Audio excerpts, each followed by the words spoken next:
अमित शाह के लिए उन्होंने कहा कि शाह जी और साय जी के नेतृत्व में लाल आतंक समाप्त हो जाएगा। बस्तर में लाल आतंक का खात्मा होगा और बस्तर में अब लाल आतंक का नहीं, बस्तर के लालों का कमाल होगा। रिपोर्ट देखिए।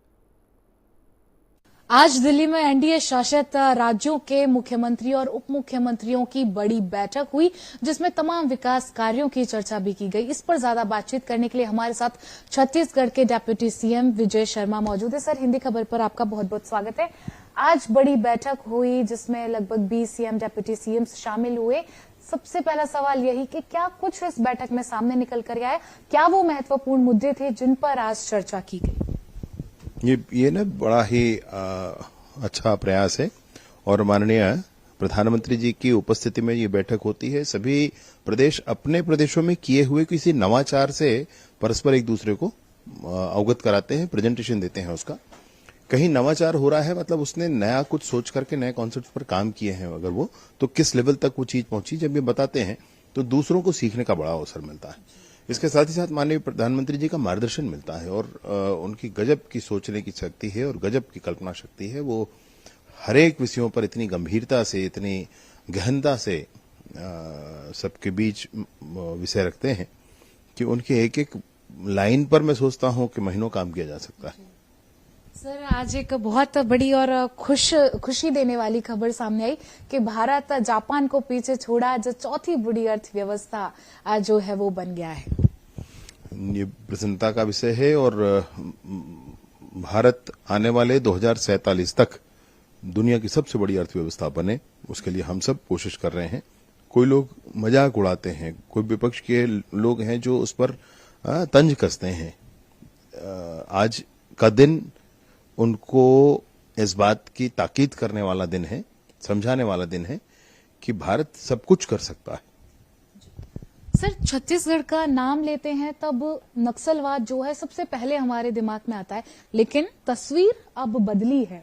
अब छत्तीसगढ़ का नाम लेते हैं तो विकास हमें दिखाई देता है। गृह मंत्री जी कहते हैं कि मार्च 2026 तक नक्सलवाद को जड़ से मिटा देंगे। इस विषय पर या इस काम को करने के लिए, क्योंकि अब महज 1 साल से भी कम का समय क्योंकि बचा है, सरकार के पास क्या रोड मैप है और किस तरह से इस नक्सलवाद को जड़ से उखाड़ फेंका जाए? नक्सलवाद समाप्त हो, लाल आतंक समाप्त हो, ये बस्तर की जनता अब चाहती और विशेष रूप से माननीय अमित शाह जी का मार्गदर्शन है, हमारे मुख्यमंत्री माननीय विष्णुदेव साय जी उनका मार्गदर्शन है। इस पूरे ही काम के लिए मैं कहना चाहता हूं कि विभिन्न आयामों से नक्सलवाद की समस्या से निपटने की कोशिश की जा रही है। लोग उस नक्सलिज्म की ओर न जाएं, जो नक्सली बने हैं वो पुनर्वास कर लें, जो विक्टिम्स हैं उनका पुनर्वास हो जाए, ऑपरेशंस ठीक से हो जाए, नक्सल बेसिस चाहे वो अर्बन बेस हो, लीगल बेस हो, फाइनेंशियल बेस हो, वो सब सारी बेसिस इनके खत्म हो जाएं। इन सारे ही आयामों पर एक साथ काम करके और मूल नक्सलिज्म है क्या चीज, कहाँ क्या हुआ है, उसको लोगों को समझाना, सब कुछ एक साथ किया जा रहा है। और सर, एक चीज पूरा देश देखता है, जब भी छत्तीसगढ़ में कोई ऑपरेशन होता है तो गृह मंत्री जी आपकी तारीफ करने से कभी पीछे नहीं हटते हैं, आपकी पीठ थपथपाते हैं और सबसे पहले ट्वीट भी करते हैं। तो ये आपकी जो रणनीति है नक्सलवाद को खत्म करने के लिए, ये उसका फल है? माननीय गृह मंत्री जी सबको प्रोत्साहित करते हैं और पूरी हमारी छत्तीसगढ़ की सरकार के लिए भी उनके मार्गदर्शन में, माननीय प्रधानमंत्री जी के मार्गदर्शन में हम लोग काम करते हैं। और छत्तीसगढ़ की सरकार या कोई भी सरकार काम करे अच्छा, उनका प्रोत्साहन जरूर होता है। बस्तर में नक्सलिज्म का बड़ा प्रकोप है। बस्तर के गांव में 30 साल का 25 साल का लड़का भी आपको ऐसे मिल जाएगा जो टीवी नहीं देखा है उस उम्र तक। बस्तर के गांव में बिजली नहीं पहुंचा है, आंगनबाड़ी, सड़क, पानी, मोबाइल के टावर, उन्नत बीज, सिंचाई के साधन कुछ नहीं पहुंचा है। तो अगर ये आज तक नहीं पहुंचा है तो पहुंचना चाहिए। इसलिए इन कामों के प्रति उनके मन में ज्यादा ही सहृदयता, ज्यादा ही संवेदनशीलता है, मैं ऐसा मानता हूं। छत्तीसगढ़ टूरिज्म का फ्यूचर आगे कैसा रहने वाला है, क्योंकि लोग अभी भी कहीं ना कहीं डरते हैं छत्तीसगढ़ के इलाकों में भ्रमण करने?